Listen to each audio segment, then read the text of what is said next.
لو دخلت أي سوبر ماركت في العالم غالباً هتلاقيهم واقفين جنب بعض، كوكا كولا وبيبسي، اسمين لكن وراهم حكاية استمرت أكتر من 100 سنة. حكاية فيها مكسب وخسارة وحملات إعلانية لسه الناس بتتكلم عنها لحد النهاردة. لكن في البداية ما كانش فيه منافسة، كانت هي شركة واحدة بس لحد ما ظهر لها منافس حقيقي غير كل حاجة. تعالوا بينا أحكي لكم الحكاية من البداية. سنة 1886 في مدينة أتلانتا الأمريكية كان في صيدلي اسمه جون بيمبرتون، كان بيحاول يبتكر مشروب جديد عنده في الصيدلية. في الوقت ده الناس كانت متعودة فعلا تشتري مشروبات من الصيدلية، وهم معتقدين إنه بيساعد على تخفيف الألم والإرهاق. وبعد تجارب كتير وصل لتركيبة جديدة اللي اتعرفت بعد كده باسم كوكا كولا. لكن الاسم ما كانش فكرته، كانت فكرة المحاسب بتاعه فرانك روبنسون، هو كمان اللي كتب اللوجو بإيده. كانت كوكا كولا وقتها بتتباع في صيدلية صغيرة، كوباية منها كانت ب5 سنت. لكن النجاح ما جاش من أول يوم، المبيعات كانت قليلة جدا، كانوا بيبيعوا في المتوسط أقل من 10 كوبايات في اليوم. وجون ملحقش يشوف النجاح الحقيقي لكوكاكولا، لأنه بعد فترة باع حقوق كوكاكولا لرجل أعمال اسمه إيسا كاندلر. القرار ده كان نقطة التحول الحقيقية في تاريخ كوكاكولا، لأن إيسا كاندلر ما كانش مجرد رجل أعمال، كان عبقري في التسويق. بدأ يسوق لها بطريقة مختلفة تماماً، وخلال سنوات قليلة اتحول من مشروب بيتباع في صيدلية صغيرة لواحد من أكتر المشروبات انتشاراً في أمريكا. في الوقت ده كان الكل فاكر إن مفيش حد هيقدر ينافسها، لكن في مدينة تانية كان في صيدلي تاني بيحضر مشروب جديد. سنة 1893 في ولاية كارولاينا الشمالية كان في صيدلي اسمه كيلب برادم، اخترع مشروب جديد سماه في البداية برادز درينك. كان بيتباع هو كمان في الصيدلية بتاعته كمشروب منعش. لكن بعد كام سنة قرر يغير الاسم، اختار اسم بيبسي كولا. الاسم ده كان جاي من كلمة ديسبابسيا اللي معناها عسر الهضم، لأنه وقتها كان بيتم الترويج للمشروب ده على إنه بيساعد على الهضم. لكن من غير ما يقصد كان بيكتب بداية أكبر منافسة في تاريخ المشروبات.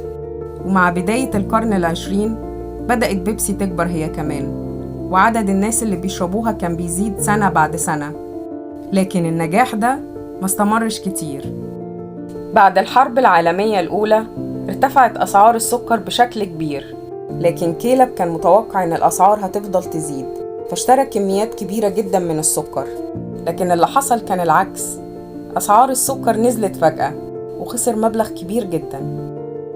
وفي سنة 1923 أعلنت شركة بيبسي إفلاسها، وساعتها افتكر ناس كتير إن الحكاية انتهت، وإن كوكاكولا كسبت المنافسة اللي هي ما ابتدتش أصلاً. بعد الإفلاس اتباعت بيبسي أكتر من مرة، وفي الوقت ده كان في رجل أعمال اسمه تشارلز جوث، كان بيدير سلسلة من محلات الحلويات وبيبيع فيها كوكاكولا. ولما طلب من كوكاكولا إن هي تنزله السعر شوية رفضت، فبدأ يدور على بديل. لما جات له الفرصة اشترى بيبسي وقرر يراهن عليها. بدأ يسوق لبيبسي بطريقة مختلفة.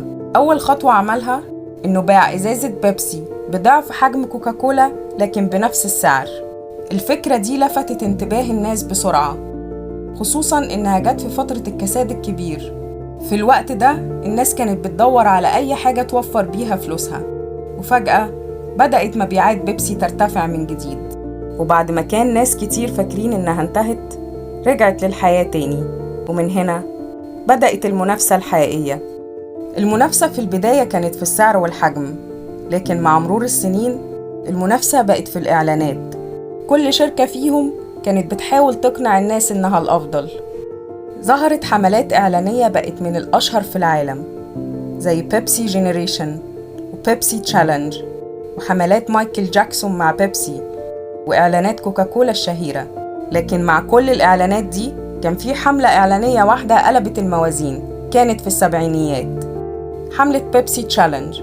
كانت الفكرة بسيطة، بيقدموا للناس كوبايتين، واحدة بيبسي وواحدة كوكاكولا، من غير ما يعرفوهم اسم الشركة، وبعدين يختاروا الطعم اللي عجبهم أكتر. المفاجأة إن ناس كتير اختارت بيبسي، والحملة انتشرت بسرعة جدا، خلت الناس لأول مرة تقارن بين بيبسي وكوكاكولا، وساعتها بدأت كوكاكولا تقلق، والأول مرة حست كوكاكولا إن مكانها في الصدارة بقى مهدد، وده خلاها تاخد واحد من أخطر القرارات في تاريخها. في سنة 1985 أعلنت كوكاكولا إنها غيرت طعم مشروبها ونزلت منتج جديد باسم نيو كوك. كانت متوقعة إن الناس هتحبه أكتر، لكن اللي حصل كان العكس تماماً. الانتقادات انهالت عليها من كل مكان. الناس ما كانتش زعلانة من الطعم بس، كانوا حاسين إن جزء من ذكرياتهم اتغير، لدرجة إن الشركة وصلها آلاف المكالمات والخطابات، وفي ناس كانت بتقول لهم انتوا سرقتوا ذكرياتنا. بعد أقل من 3 شهور اضطرت كوكاكولا إنها ترجع التركيبة الأصلية من جديد، والمنافسة فضلت مستمرة، كل شركة تكسب جولة والتانية ترد بعدها بجولة جديدة. أكتر من 100 سنة من المنافسة، منافسة بدأت بالسعر والحجم، وبعدها بقت حرب في الإعلانات والتسويق. لكن في النهاية كل شركة منهم أثبتت إن المنافسة القوية ممكن تكون سبب في النجاح والتطور. وكده وصلنا معاكم لنهاية الحكاية، لكن عرفنا البداية.